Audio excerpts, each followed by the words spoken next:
First question in the front on the left. Matt Medley, Metro Network. Steph, I know you're a team-first guy, but when you see the other two stars on the other side, do you sort of take it like a challenge, like you have to kind of match them, or how do you perceive that? I mean, every game is different, and you know, when you have two guys play the way that they did,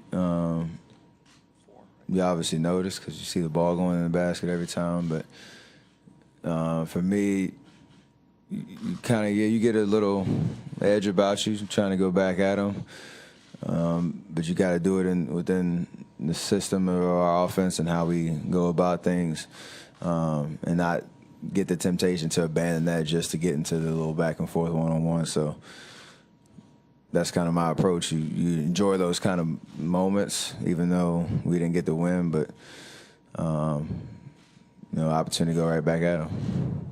Emilio in the back. Yeah, Steph, Emilio Perez, Stop Deportes.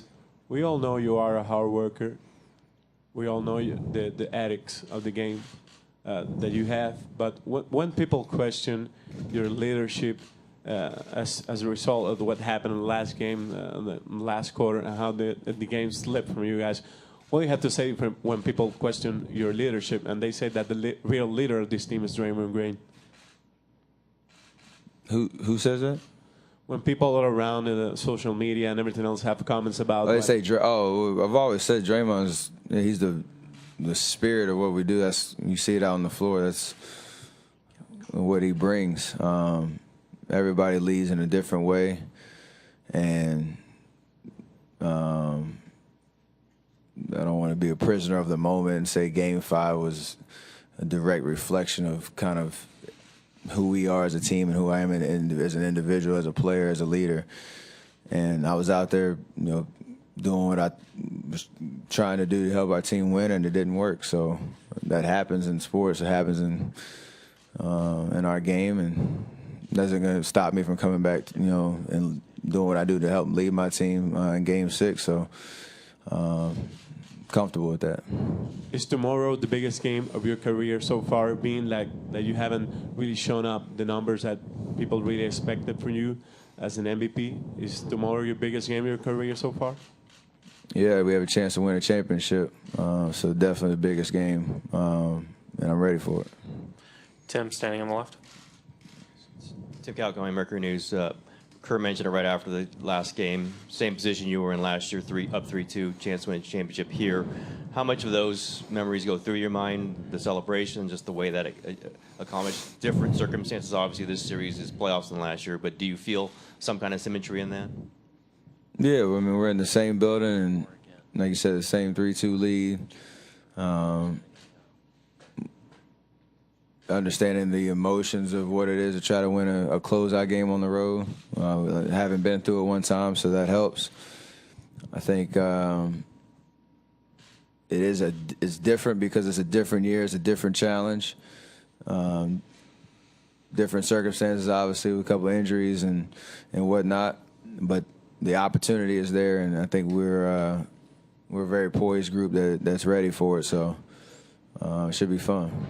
Also, Draymond is out there saying that he was a bad teammate for missing that game. I guess he apologized to you guys. What's the emotion from the team when bringing him back like that? Do you even have to do anything to bring him back, or is it just same as it was for Game 4 and Game 3, Game 2, Game 1?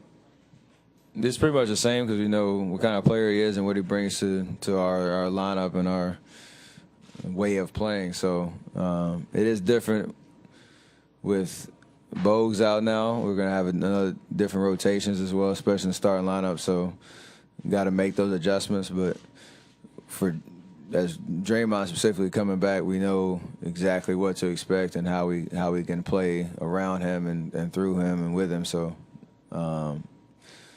3 days isn't going to change that. Michael on the aisle.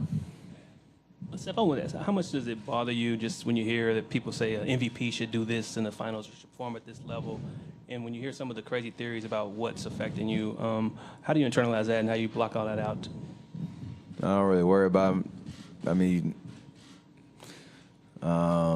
there's kind of a historical kind of expectation of the all-time greats in this league that have had great finals moments and had these kind of numbers and these kind of numbers. None of them played for this team and understood how I try to help my team every single night. So, yeah, I want to honestly play better and more consistent, but the situation is right now we're one game away from winning a second championship, and I personally have 48 minutes to do what I need to do to help my team win. So right now you can kind of get lost in that, but at the end of the day, if I'm sitting here on tomorrow night with another trophy and celebrate with my teammates, we can talk all day.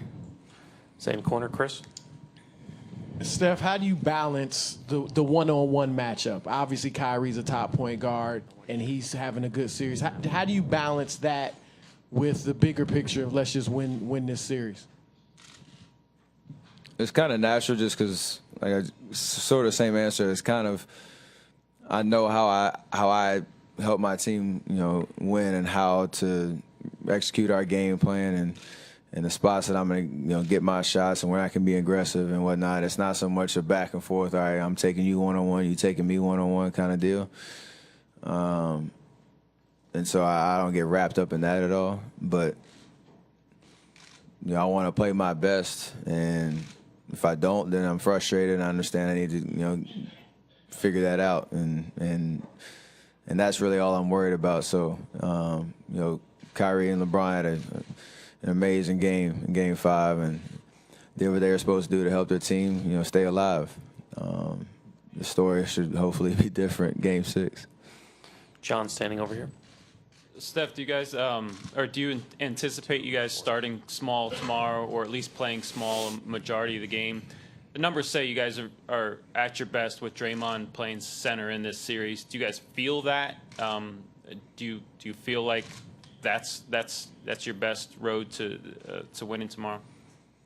I haven't talked to Coach much. We just kind of understood the situation in the last 12, 24 hours. So that'll be the decision Coach has to make, how we're going to start. I do know, when we go small and have the ability to kind of kick the pace up a little bit, it usually works to our advantage.